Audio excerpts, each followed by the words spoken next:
আসসালামু আলাইকুম প্রিয় শিক্ষার্থীরা, তোমাদের সবাইকে স্বাগতম আজকের ক্লাসে। সাথে আছি আমি তাসিন আহমেদ জিসান, পড়াশোনা করছি ঢাকা বিশ্ববিদ্যালয় ম্যানেজমেন্ট স্টাডিজ বিভাগে।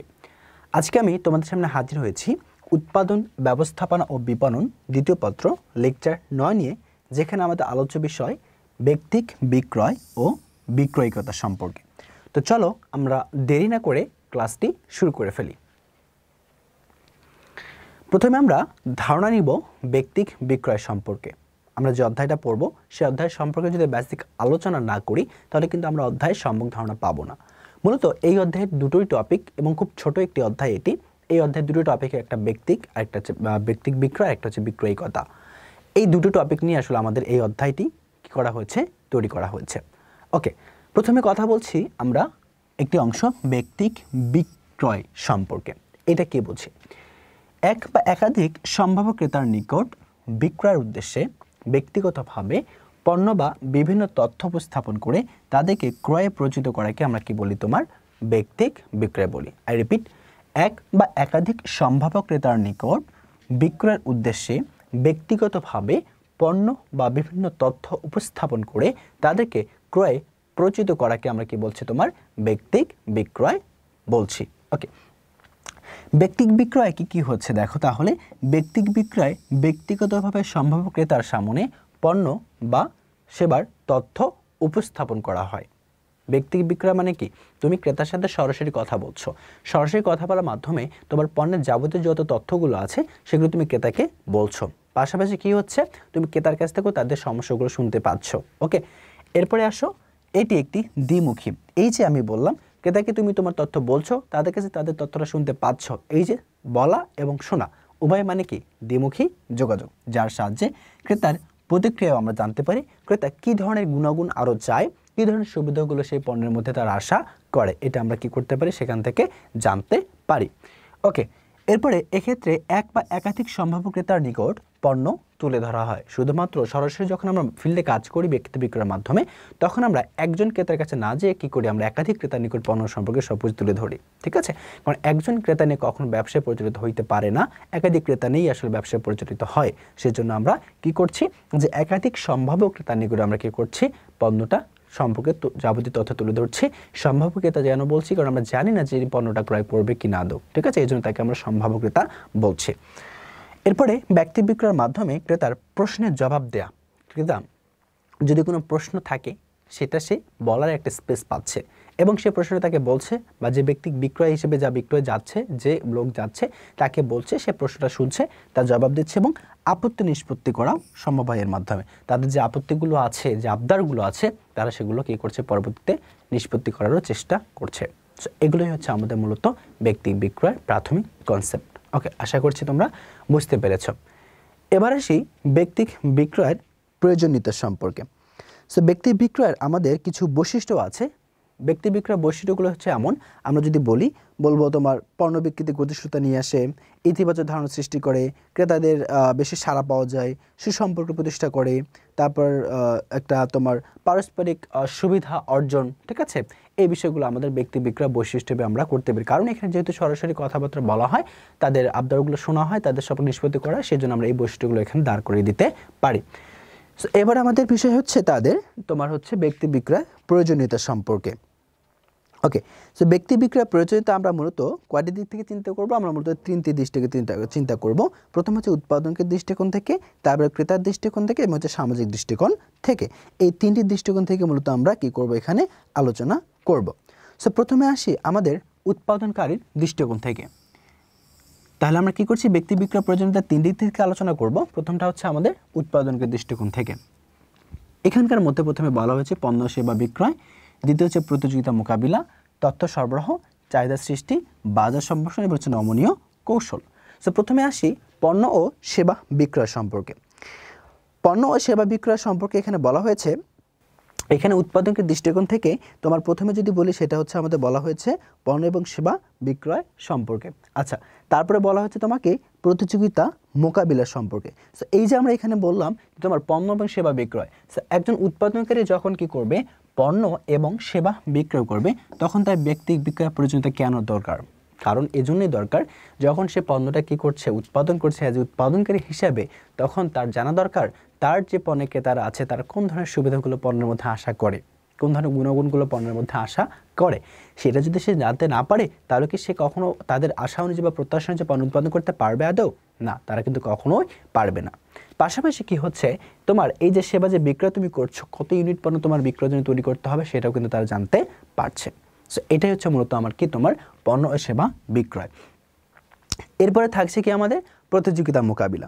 সো প্রতিযোগিতা মোকাবিলা বলতে বোঝানো হয় যে মূলত আমরা জানি যে সব ধরনের বা সব প্রতিষ্ঠান বিজ্ঞাপনের মৌলিক উদ্দেশ্যই হলো ক্রেতার মনোযোগ আকর্ষণ করা। এটা আমরা জানি, কেননা ক্রেতার মনোযোগ আকর্ষণ করতে পারলে পণ্যের বিক্রি পরিমাণও কি হয়, বেড়ে যায়। সাধারণত আমরা জানি যে ব্যক্তি বিক্রয়ের মাধ্যমে সম্ভাব্য ক্রেতাদের প্রকৃত ক্রেতায় রূপান্তর করার চেষ্টা করা হয়। অর্থাৎ এখানে আমাদের যদি আমরা কি করি যে এই যে তোমার ব্যক্তি বিক্রয় আছে এর মাধ্যমে যদি আমরা ক্রেতাদেরকে পরিচিত করে তাদের পণ্যগুলো উদ্বুদ্ধ করতে পারি, ক্রেতায় রূপান্তর করার চেষ্টা করি, যদি ক্রেতায় রূপান্তর করতে সফলতা অর্জন করি, তাহলে আমরা কি করতে পারবো, প্রতিযোগিতা মোকাবিলা করতে পারলাম। এক্স্যাক্টলি তাদেরকে ক্রেতায় রূপান্তর করা মানে আমার কি করা, প্রতিযোগিতা মোকাবিলা করা। ওকে, আশা করি বুঝতে পেরেছো। এবার তথ্য সরবরাহ। এই যে তথ্য সরবরাহ বলতে আমরা কি বুঝি, তথ্য সরবরাহ বলতে আমরা বুঝি যে ক্রেতাদের কাছ থেকে কি করা, যে তারা কি ধরনের তোমার কি চাচ্ছে, পণ্য চাচ্ছে, তারা কি ধরনের সুযোগ সুবিধা চাচ্ছে, এই ধরনের বিষয়গুলো আমরা কি করতে পারি, এখান থেকে পেতে পারি। এবং এখান থেকে চাহিদা সৃষ্টি, অর্থাৎ এই যে ব্যক্তিক বিক্রয়ের মাধ্যমে আমরা ক্রেতার কাছে যাচ্ছি, তাদেরকে ক্রেতাদের পণ্যের গুণাগুণ সম্পর্কে কি করছি, তথ্য দিচ্ছি, তারা সেগুলো জানছে এবং হচ্ছে তারা ক্রয়ে উদ্বুদ্ধ হচ্ছে। যখন অর্থাৎ তাদের এক কথাই হচ্ছে আমরা এই ব্যক্তি বিক্রয়ের মাধ্যমে, উৎপাদনকারী ব্যক্তি বিক্রয়ের মাধ্যমে কি করছি, উৎপাদন দৃষ্টিকোণ থেকে আমরা ক্রেতার কাছে যাচ্ছি, পণ্য সম্পর্কে তাদের জানাচ্ছি, তাদের পণ্যটা কেনার জন্য উদ্বুদ্ধ করছি, তাদেরকে প্ররোচনা করছি এবং তাদের একটা চাহিদা সৃষ্টি করছি। মূলত এই সুবিধাগুলো বলার মাধ্যমে তাদের আমরা চাহিদা সৃষ্টি করে ফেলছি। আর চাহিদা সৃষ্টি মানে সে পণ্যটা ক্রয় কি করা, উদ্বুদ্ধ হওয়া। ওকে, এরপরে বাজার সম্প্রসারণ এবং হচ্ছে নমনীয় কৌশল। ওকে, এগুলো হচ্ছে আমাদেরকে উৎপাদনকারী দৃষ্টিকোণ থেকে তোমার ব্যক্তিক বিক্রয় প্রয়োজনীয়তা। আমি রিপিট, একটা হচ্ছে পণ্য সেবা বিক্রয়, একটা প্রতিযোগিতা মোকাবিলা, একটা তথ্য সরবরাহ, একটা চাহিদা সৃষ্টি, একটা বাজার সম্প্রসারণ, একটা হচ্ছে তোমার নমনীয় কৌশল। ওকে, এরপর আসি ক্রেতার দৃষ্টিকোণ থেকে। ক্রেতার দৃষ্টিকোণ থেকে কী হচ্ছে, ব্যক্তি বিক্রয়ের মাধ্যমে তথ্য সরবরাহ। এটা তোমার যদি ব্যক্তি বিক্রয়ের মাধ্যমে আমার কি ক্রেতাও অন্যান্য তথ্য যা জানার দরকার তার, সে যদি কিছু জানতে চায় সে জানতে পারবে, বা তার সম্পর্কে কিছু তথ্য আমার ব্যক্তি বিক্রয় কাদের কাছে পৌঁছাতে পারে, তোমার উৎপাদনকারীর কাছে পৌঁছাতে পারে। এরকম সিদ্ধান্ত গ্রহণের সহায়তা, যে সে কি করতে পারে, যাবতীয় তথ্য ব্যক্তি বিক্রয়ের কাছে শুনে সে সিদ্ধান্ত নিতে পারে তার জন্য সে পণ্যটি ক্রয় করা উচিত বা তার জন্য পণ্যটি আদৌ সঠিক হবে কিনা, এই ধরনের সিদ্ধান্ত সে এখানে গ্রহণ করতে পারে। তারপরে এখানে গায়ের লেখা বুঝতে সহায়তা, অর্থাৎ গায়ের লেখা বুঝতে সহায়তা বলতে বোঝানো হয় যে ব্যক্তি বিক্রয়ের মাধ্যমে তোমার এই যে করে কিছু কিছু নিরীক্ষক লোক আছে, যারা হচ্ছে তোমার অশিক্ষিত লোক আছে, যারা তোমার কি পড়তে জানে না, ফিরতে জানে না, তো তাদের কাছে যদি একজন ব্যক্তি বিক্রয় সরাসরি যে প্যাকেটের গায়ে যা কিছু আছে সব কিছু যদি পড়ে শোনা, এক্স্যাক্টলি তাদের জন্য এটা সহজ হবে, সেই জন্য সেটাকে বলা হয় সে গায়ের লেখা বুঝতে সহায়তা এবং প্রতিনিধি হিসাবে সহায়তা করা। এগুলো হচ্ছে আমাদের মূলত কোন দিক থেকে চিন্তা করি, আমরা হচ্ছে একজন তোমার ক্রেতার দিক থেকে এটা চিন্তা করে থাকি। ওকে, আচ্ছা, এরপরে আমরা কথা বলবো তোমার হচ্ছে সামাজিক দৃষ্টিকোণ থেকে বা সমাজের দৃষ্টিকোণ থেকে। সমাজের দৃষ্টিকোণ যদি কথা বলি, প্রথমে আমরা যেটা আসবে সেটা কর্মসংস্থান। কর্মসংস্থান বলতে আসলে কি বুঝি? কর্মসংস্থান বলতে এক কথা বুঝি যে কাজের নতুন ক্ষেত্র তৈরি হয় বা জায়গা তৈরি করাই হচ্ছে আমাদের কর্মক্ষেত্র। এই যে ব্যক্তি বিক্রয় করছে তার জন্য তো কিছু লোক লাগবে, ব্যক্তি লাগবে। সে ব্যক্তিগুলো কারা? আমাদের হচ্ছে জনগণ থেকে বা আমাদের যারা মানুষ আছে আমাদের সমাজে তাদের কাছ থেকে, তাদের মধ্যে থেকে নেওয়া হয়। সো তাদের মধ্যে অনেকে বেকার আছে, তাদের চাকরির সংস্থান হয়েছে, দ্যাট মিনস তারা কর্মসংস্থান পাচ্ছে, ফলে তাদের জীবনযাত্রা মান উন্নয়ন হচ্ছে। এবং এখানে আমাদের পাশাপাশি বৈদেশিক বাণিজ্যের আমরা কী হচ্ছে সম্প্রসারণ করছি এবং অর্থনৈতিক একটা উন্নয়ন এখানে আমরা করে ফেলছি। সো এই হচ্ছে আমাদের তোমার সামাজিক দৃষ্টিকোণ থেকে তোমার ব্যক্তি বিক্রয়ের প্রয়োজনীয়তা। তো আমরা যদি আরেকবার দেখি, এখানে তোমার ব্যক্তি বিক্রয়ের প্রয়োজনীয়তা তিনটি দিক থেকে। প্রথমটা হচ্ছে আমাদের উৎপাদকের দৃষ্টিকোণ থেকে, সেখানে ছিল পণ্য বা সেবা বিক্রয়, প্রতিযোগিতা মোকাবিলা, ছিল তথ্য সরবরাহ, ছিল চাহিদা সৃষ্টি, ছিল বাজার সম্প্রসারণ এবং নমনীয় কৌশল। তারপরে ক্রেতার দৃষ্টিকোণ থেকে ছিল আমাদের তথ্য সরবরাহ, সিদ্ধান্ত গ্রহণের সহায়তা, ছিল আমাদের গায়ের লেখা বুঝতে সহায়তা এবং প্রতিনিধি হিসেবে সহায়তা। তারপরে সমাজের দৃষ্টিকোণ থেকে যদি বলি, সেখানে ছিল আমাদের কর্মসংস্থান, সেখানে ছিল আমাদের জীবনযাত্রার মান উন্নয়ন, সেখানে ছিল আমাদের বৈদেশিক বাণিজ্য সম্প্রসারণ, সেখানে ছিল আমাদের অর্থনৈতিক উন্নয়ন। এইগুলো আমাদের হচ্ছে তিনটি দিক থেকে তিন ধরনের কি আমাদের প্রয়োজনীয়তা। ওকে, এবার আমরা দেখব তোমার বিক্রয়িকতা। আমরা এতক্ষণ দেখলাম ব্যক্তি বিক্রয়, এবার আমরা দেখছি যেটা হচ্ছে বিক্রয়িকতা। ওকে, সো বিক্রয়িকতা বলতে আসলে আমরা এক্স্যাক্টলি কি বুঝে থাকি? বিক্রয়িকতা হচ্ছে ওই সকল কৌশল বা প্রচেষ্টা যার সাহায্যে বিক্রয়কর্মী সম্ভাব্য ক্রেতাদের তার পণ্য বা সেবা ক্রয়ে প্রভাবিত বা পরিচিত করে নিয়মিত স্থায়ী ক্রেতায় পরিণত করার চেষ্টা করে।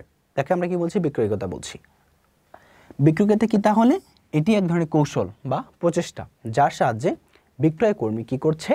সম্ভাব্য ক্রেতাদের তার পণ্য বা সেবা ক্রয় প্রভাবিত বা প্রচারিত বা প্ররোচিত করে নিয়মিত বা স্থায়ী ক্রেতায় রূপান্তর করার কি করছে? চেষ্টা করছে। এটা হচ্ছে বিক্রয়িকতা। ওকে, এখানে বিক্রয়িকতা হচ্ছে মূলত পণ্য বা সেবা বিক্রয়ের একটা কৌশল মাত্র। ওকে, তারপরে বিক্রয়কর্মী এই কৌশল ব্যবহার করে এর মাধ্যমে সম্ভাব্য ক্রেতাদের পণ্য ক্রয় প্ররোচিত করা হয় বা উদ্বুদ্ধ করা হয়। বিক্রয়িকতায় পণ্য বা সেবা ক্রেতার সামনে আকর্ষণীয়ভাবে তুলে ধরা হয় এবং এতে সম্ভাব্য ক্রেতাদের তথ্য এবং পরামর্শ দেওয়া হয়। আচ্ছা, এখন কথা হচ্ছে এখানে খটকা লাগতে পারে আমাদের ব্যক্তি বিক্রয় বিক্রয়িকতার মধ্যে। সো আমরা এখানে একটা কথা মনে রাখবো খুব সহজেই, যদি আমাদের কৌশল কথাটা বলা থাকে, কোন কথা? আমাদের কৌশল কথাটা যদি বলা থাকে, কৌশল যেখানে থাকবে সেখানে বিক্রয়িকতা, কৌশল যেখানে থাকবে সেখানে বিক্রয়িকতা। তারপর হচ্ছে আমাদের উত্তম কথাটা যেখানে থাকবে, উত্তম উত্তম যেখানে বলা থাকবে সেটা হচ্ছে বিক্রয়িকতা। দুটো জিনিস মাথায় রাখবেন, একটা কৌশল, একটা উত্তম। উত্তম যেখানে থাকবে বিক্রয়িকতা, কৌশল যেখানে থাকবে বিক্রয়িকতা। উত্তম যেখানে থাকছে না, কৌশল যেখানে থাকছে না, সেটা ব্যক্তিক বিক্রয়। আই রিপিট, উত্তম কৌশল যেখানে থাকছে বিক্রয়িকতা, যেখানে থাকছে না সেখানে ব্যক্তিক বিক্রয়। ওকে, ডান। এবার এরও একটা প্রয়োজনীয়তা আছে, একটা হচ্ছে উৎপাদনকারী দৃষ্টিকোণ থেকে, একটা ক্রেতার, একটা সমাজের। ঠিক আছে, এখানে উৎপাদনকারী দৃষ্টিকোণ থেকে যেগুলো বলা হয়েছে, এখানে বলা হয়েছে প্রতিযোগিতা মোকাবিলা, তারপরে এর মাধ্যমে তথ্য সরবরাহ করা যায়, পণ্য এবং সেবা বিক্রয় হয়, চাহিদা সৃষ্টি করছি, বাজার সম্প্রসারণ করছি, নমনীয় কৌশল। আগে যেগুলো বলেছিলাম এখন সেগুলোই আমরা করছি। ওকে, এখানেও ঠিক একইভাবে ক্রেতার দৃষ্টিকোণ থেকে সেম তথ্য সরবরাহ করার জন্য আছে, সিদ্ধান্ত গ্রহণে আছে, তারপর এখানে তোমার গায়ের লেখা বুঝতে সহায়তা আছে, তারপর এখানে সমাজের দৃষ্টিকোণ থেকে যদি বলি কর্মসংস্থান, জীবনযাত্রা বাড়ানো, বৈদেশিক বাণিজ্য সম্প্রসারণ, অর্থনৈতিক উন্নয়ন, কোনো পার্থক্য নাই, সেম। ব্যক্তিক বিক্রয় বিক্রয়িকতার যে প্রয়োজনীয়তাগুলো সেগুলো দৃষ্টিকোণ থেকে, তিনটা দৃষ্টিকোণ থেকে একই, কিন্তু পার্থক্য একটা জায়গায়, যে ব্যক্তিক বিক্রয় বিক্রয়িকতার মধ্যে পার্থক্য আমরা যদি কৌশল উত্তম বুঝে থাকি, বলে থাকি, সেটা বিক্রয়িকতা, না বললে সেটা ব্যক্তিক বিক্রয়। ঠিক আছে, এটাই। এবার আমাদের কিছু গুণাবলী জানতে হবে, যে একজন বিক্রয় কর্মীর কিছু গুণাবলী থাকা দরকার। আমরা জানি যে উত্তম বিক্রয় কর্মী হলে যদি এই গুণাবলীগুলো থাকে, তাকে আমরা কি নির্বাচন করি? উত্তম বিক্রয় কর্মী নির্বাচন করি। আর উত্তম বিক্রয় কর্মীর মাঝে গুণগুলো থাকা মানেই সে খুব দ্রুত কি করতে পারবে? ক্রেতাদের পণ্য ক্রয় কনভিন্স করতে পারবে এবং তোমার প্রতিষ্ঠানের পণ্য বিক্রি পরিমাণটাও সে খুব দ্রুত বৃদ্ধি করতে পারবে, প্লাস ব্র্যান্ড ইমেজ সম্পূর্ণ পরিণত করতে পারবে, সুনামটাও বৃদ্ধি করার ক্ষেত্রে সহযোগিতা করবে। ওকে, সো যদি বিক্রয় কর্মীর গুণাবলীর ক্ষেত্রে আমরা একটু দেখি, তাহলে বিক্রয় কর্মীর গুণাবলীগুলো মূলত তোমার শারীরিক গুণাবলী আছে, তারপরে হচ্ছে তোমার কি আছে? মানসিক গুণাবলী আছে, নৈতিক গুণাবলী আছে, সামাজিক গুণাবলী আছে এবং পেশাগত জ্ঞান আছে। ওকে, এই যে আমরা এখানে বলছি শারীরিক গুণাবলী, এই শারীরিক গুণাবলীর মধ্যে কি কি আছে? আমাদের থাকতে পারে ভালো স্বাস্থ্য, এটা একটা শারীরিক গুণাবলী হতে পারে। হতে পারে সুদর্শন চেহারা, এটা একটা শারীরিক গুণাবলী হতে পারে। স্নায়বিক অভ্যাস, এটা একটা হতে পারে। হাসি, এটা শারীরিক হতে পারে। কণ্ঠস্বর, এটা হতে পারে। ভাবভঙ্গি, এটা হতে পারে। দৃষ্টিশক্তি হতে পারে, পরিচ্ছন্ন হতে পারে, শ্রবণ শক্তি হতে পারে, উষ্ণ ছোঁয়া হতে পারে। এই যে বিষয়গুলো আছে, এই বিষয়গুলো আমাদের শারীরিক গুণাবলীর মধ্যে থাকবে। শারীরিক মানে কি? শরীরের সাথে যেগুলো রিলেটেড আছে সেই গুণাবলীগুলো। তাহলে একটু আবার দেখি আমার শরীরের সাথে কী কীগুলো রিলেটেড আছে। এখানে ভালো স্বাস্থ্য হতে পারে, সুদর্শন চেহারা হতে পারে, স্নায়বিক আচরণ হতে পারে, হাসি, কণ্ঠস্বর, ভাবভঙ্গি, দৃষ্টিশক্তি, পরিচ্ছন্ন, শ্রবণ শক্তি, উষ্ণ ছোঁয়া, এই বিষয়গুলো আমাদের শরীরের সাথে সম্পৃক্ত। দ্যাট মিনস এগুলো হচ্ছে শারীরিক গুণাবলী। ওকে, দ্বিতীয় নাম্বার হচ্ছে মানসিক গুণাবলী। মানসিক মানে কি? মেন্টাল। ওকে, আচ্ছা, মেন্টাল মানসিক একই। সো মানসিক গুণাবলীর মধ্যে কী কী পড়তে পারে? দেখো, আত্মবিশ্বাস, কনফিডেন্স পড়তে পারে। অনুমান শক্তি বা দূরদৃষ্টি শক্তি, এটা হচ্ছে আমাদের মানসিক গুণাবলী। বুদ্ধিমত্তা, এটা ধৈর্য, উদ্যম, আগ্রহশীলতা, আশাবাদ, পর্যবেক্ষণ ক্ষমতা, পরিচিত করার ক্ষমতা বা উদ্বুদ্ধ করার ক্ষমতা, এগুলো হচ্ছে আমাদের মানসিক, একদম নিজের নিজ থেকে এটা আসলে আসছে মেন্টালি, যে আমি এগুলোর প্রতি পারবো, বা আমি একজন ক্রেতাকে উদ্বুদ্ধ করতে পারবো, আমার মধ্যে আত্মবিশ্বাস আছে, পরিচিত করার আমার ক্ষমতা আছে, এগুলো হচ্ছে আমাদের, আমার কি যা কিছু আছে আমি নিজে থেকে উপলব্ধি করতে যেগুলো পারি সেগুলো হচ্ছে আমাদের মানসিক গুণাবলী। যেমন আমি আবার বলছি, আত্মবিশ্বাস হতে পারে সেটা আমার নিজের থেকে আসে, যে আমি যদি বলি যে আমার আত্মবিশ্বাস আছে তো আছে, না হলে নাই। এরপর অনুমান শক্তি, এটা নিজে থেকে সৃষ্টি করে নিতে হয়। বুদ্ধিমত্তা, ধৈর্য, উদ্যম মানে চেষ্টা, উদ্যম মানে কি আমাদের চেষ্টা বা প্রচেষ্টা, তারপর হচ্ছে আগ্রহশীলতা, কোনো একটা কাজে আগ্রহ দেখানো, আশাবাদ, সবসময় ভালো একটা আশা করা, পর্যবেক্ষণ ক্ষমতা, পরিচিত করার ক্ষমতা বা উদ্বুদ্ধ করার ক্ষমতা, এগুলো আমাদের মানসিক গুণাবলীর মধ্যে ইনক্লুড। ওকে, এরপরে নৈতিক গুণাবলীর কথা যদি বলি, নৈতিক গুণাবলীর মধ্যে তোমার থাকে সততা। নৈতিকতা মানে কি, যেটা করা উচিত সেটা করা, যেটা করা উচিত না, যেটা ইসলামে যাচ্ছে না বা যেটা খারাপ বোঝাচ্ছে সেটা না করা, এটা নৈতিকতা। এর মধ্যে সত্যতা আছে, সত্যবাদিতা আছে, সততা আছে, নির্ভরযোগ্যতা আছে, আনুগত্য আছে, ব্যক্তিত্ব আছে এবং সরলতা আছে। এই বিষয়গুলো আছে আমাদের নৈতিকতার বা নৈতিক গুণাবলীর মধ্যে। সততা, সত্যবাদিতা, নির্ভরযোগ্যতা, আনুগত্য, ব্যক্তিত্ব অ্যান্ড সরলতা। ওকে, এরপরে সামাজিক গুণাবলীর মধ্যে পড়ে মিশুক, সবার সাথে মিশতে পারা, এটা হচ্ছে মিশুক, যে সবার সাথে মিশে রসবোধ, সে সবাইকে হাসাইতে পারে, আর সবার সাথে অনেক মজা করে কথা বলতে পারে। তারপরে মার্জিত আচরণ, যার মার্জিত আচরণ বা তার আচরণটা অনেক সুন্দর। তারপরে কথোপকথন যোগ্যতা আছে, সামাজিক মূল্যবোধ আছে। ঠিক আছে, এই যে বিষয়গুলো, এগুলো হচ্ছে সামাজিক গুণাবলী। কী কী? মিশুক, রসবোধ, মার্জিত আচরণ, কথোপকথন যোগ্যতা, সামাজিক মূল্যবোধ অ্যান্ড লাস্ট পেশাগত জ্ঞান। সমস্তগুলো থাকার পরও আমাকে কী থাকতে হবে? পেশাগত জ্ঞানও থাকতে হবে, অর্থাৎ পণ্য সংক্রান্ত, পণ্য কী এই সম্পর্কে জ্ঞান আমাকে রাখতে হবে।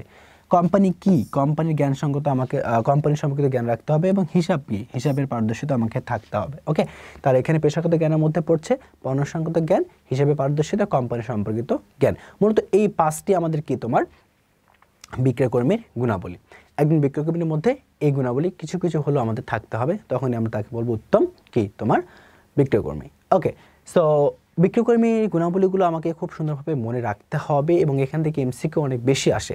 ধরো আমি তোমাকে বললাম, আচ্ছা সামাজিক মূল্যবোধ কোন ধরনের বিক্রয়কর্মী গুণাবলীর মধ্যে যায়, তোমাকে তখন না পড়লে তুমি বলতে পারবে সামাজিক গুণাবলীর মধ্যে যায়। আমি তোমাকে বললাম, আচ্ছা এখানে সরলতা কোন গুণাবলীর মধ্যে যায় বিক্রয়কর্মী, তোমাকে বলতে হবে নৈতিকতা। তোমাকে বলতে হবে যদি পারি যে আগ্রহশীলতা কোন বিক্রয়কর্মীর গুণাবলীর মধ্যে যায়, তোমাকে বলতে হবে মানসিক গুণাবলী। আমি তোমাকে যদি বলি হিসেবে পারদর্শিতা কোন গুণাবলীর মধ্যে যায়, তোমাকে বলতে হবে পেশাগত জ্ঞান। আমি যদি তোমাকে বলি যে শ্রবণ শক্তি কোন গুণাবলীর মধ্যে যায়, আমি তোমাকে এটা প্রশ্ন করতে পারি, তুমি অ্যান্সার দেবে তুমি শ্রবণ গুণাবলী তোমার যায়, বা শ্রবণ শক্তি যেটা সেটা যদি তোমার শারীরিক গুণাবলীর মধ্যে যায়। যদি তুমি এগুলো ভালো করে পড়ে আয়ত্ত করতে পারো তবেই তুমি বলতে পারবা। এগুলো আসলে পড়লে বোঝা যায়, ঠিক আছে, পড়লে ফিল করা যায়, বোঝা যায়। যদি তুমি মনোযোগ সহকারে পড়ো দেখবা যে তুমি এমনিতেই পারছো, এখানে মুখস্থ করার কোনো বিষয় এটা নয়। ওকে, এই হচ্ছে আমাদের বিক্রয়কর্মী গুণাবলী ছিল। ওকে, এরপরে আমরা যাচ্ছি হচ্ছে তোমার এরপরে যাব আমরা হচ্ছে তোমার সৃজনশীল প্রশ্নে। দেখি সৃজনশীল প্রশ্নে আসলে কি বলা হয়েছে। তো এই অধ্যায়ে আমরা বলেছিলাম এই অধ্যায়ে শুধুমাত্র দুটি টপিক নিয়ে আলোচনা করা হয়েছে, একটা ব্যক্তিক বিক্রয়, একটা বিক্রয়িকতা। ঠিক আছে, এই সম্পর্কে কিছু ধারণা নিলেই আমাদের হয়ে যাবে এই অধ্যায়, আর কিছু আমাদের লাগবে না। ঠিক আছে, অধ্যায়টা অনেক অনেক ছোট একটা অধ্যায়। তো চলো আমরা ব্যক্তিক বিক্রয় বিক্রয়িকতা যে পড়লাম, ব্যক্তিক বিক্রয় আর বিক্রয়িকতার মধ্যে তফাৎ আমরা সৃষ্টি করেছি। যদি উত্তম এবং হচ্ছে কৌশল কথাটা বলা থাকে, উত্তম পন্থা কৌশল যদি বলা থাকে, বিক্রয়িকতা না থাকলে তোমার ব্যক্তিক বিক্রয়। এর উপর ভিত্তি করে দেখে আমরা কিছু সৃজনশীল প্র্যাকটিস করি। এখানে যে সৃজনশীল তোমার একটা বোর্ডে আসা, দিনেশ বোর্ডে খুব সম্ভবত। তাহলে আমরা পড়ি।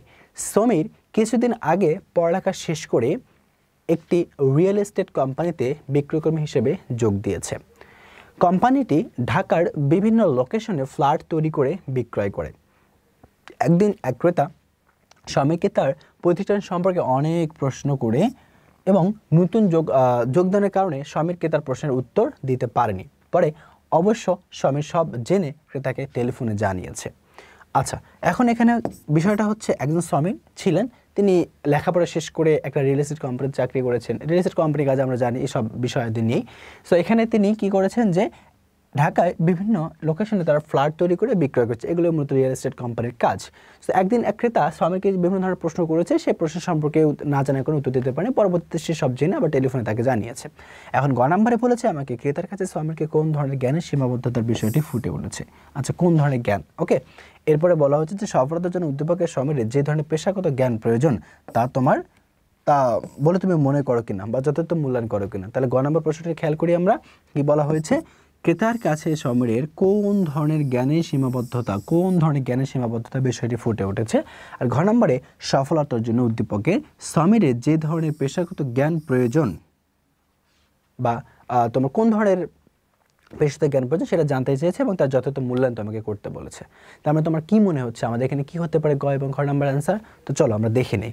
আমাদের গ নাম্বার অ্যান্সার হতে পারে এখানে তোমার কি, এক কথায় কোম্পানি সংক্রান্ত জ্ঞান। কেন কোম্পানি সংক্রান্ত জ্ঞান বলছি?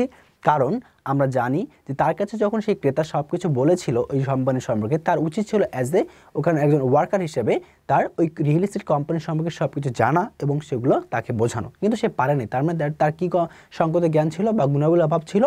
কোম্পানি সংক্রান্ত গুণাবলীর অভাব সেখানে আমরা দেখলাম। ঠিক আছে, যেটা আমরা গুণাবলীর সর্বশেষ পঞ্চম ধাপে পড়েছিলাম। সো ক্রেতার কাছে সমীরের যে ধরনের জ্ঞানের সীমাবদ্ধতা বিষয়টি ফুটেছে সেটা হচ্ছে কোম্পানি সংক্রান্ত জ্ঞানের অভাব। অ্যান্ড লাস্ট টাইম বলেছে আমাকে যে সফলতার জন্য উদ্দীপকের সমীরের যে ধরনের পেশাগত জ্ঞান প্রয়োজন সেটা আমাকে আইডেন্টিফাই করে তার যথাযথ মূল্য। তাহলে এখানে অবশ্যই তাকে কী ধরনের জ্ঞান নিতে হবে? তাকে পেশাগত জ্ঞানেরই প্রয়োজন করতে হবে, অর্থাৎ তার যে পেশা রিয়েল এস্টেট কোম্পানি সেই সম্পর্কিত কোম্পানির সম্পর্কে জ্ঞান তাদের লাগবে। যদি না পারে তাহলে সে কী করতে পারবে না, সফল হতে পারবে না। তার জন্য প্রয়োজন হচ্ছে তোমার এই পেশাগত জ্ঞান। ওকে, তাহলে আমরা বলবো যে সফলতার জন্য বিক্রয়কর্মীর বিভিন্ন ধরনের পেশাগত জ্ঞান প্রয়োজন, যেমন পণ্য কী কী উপাদানে তৈরি, পণ্যের ব্যবহার বিধি, প্রতিযোগী পণ্যগুলো কী কী আছে, বিকল্প পণ্য কী হতে পারে, পণ্যের সুবিধা অসুবিধা কী হতে পারে, বৈশিষ্ট্য কী হতে পারে এবং বিশেষ গুণ প্রভৃতি তথ্য আমাদের বিক্রয়কর্মীর সামারির জানা প্রয়োজন। ঠিক আছে, সো আশা করছি গ এবং ঘ প্রশ্ন কোথা থেকে এসেছে, এটা বিক্রয়কর্মী গুণাবলী থেকে এসেছে। এটা আসলে তোমাদের বুঝতে কোনো সমস্যা হওয়ার কথা নয়। সো এখানে এই অর্থে তিনটা জিনিস, একটা ব্যক্তি বিক্রয় সম্পর্কে ধারণা নেবেন, একটা বিক্রয়কৃত সম্পর্কে ধারণা নেবেন এবং হচ্ছে এই গুণাবলী সম্পর্কে ধারণা নেবেন। দ্যাটস এনাফ, আর কিছু এখানে লাগবে না। সো স্টুডেন্টস, আজকের ক্লাসটি এ পর্যন্তই ছিল। আশা করছি তোমাদের ভালো লেগেছে। ইনশাআল্লাহ পরবর্তী কোনো লেকচারে তোমাদের সামনে আবার হাজির হব। সে পর্যন্ত তোমরা সুস্থ থাকবে, ভালো থাকবে এবং আমাদের সাথেই থাকবে। আল্লাহ হাফেজ।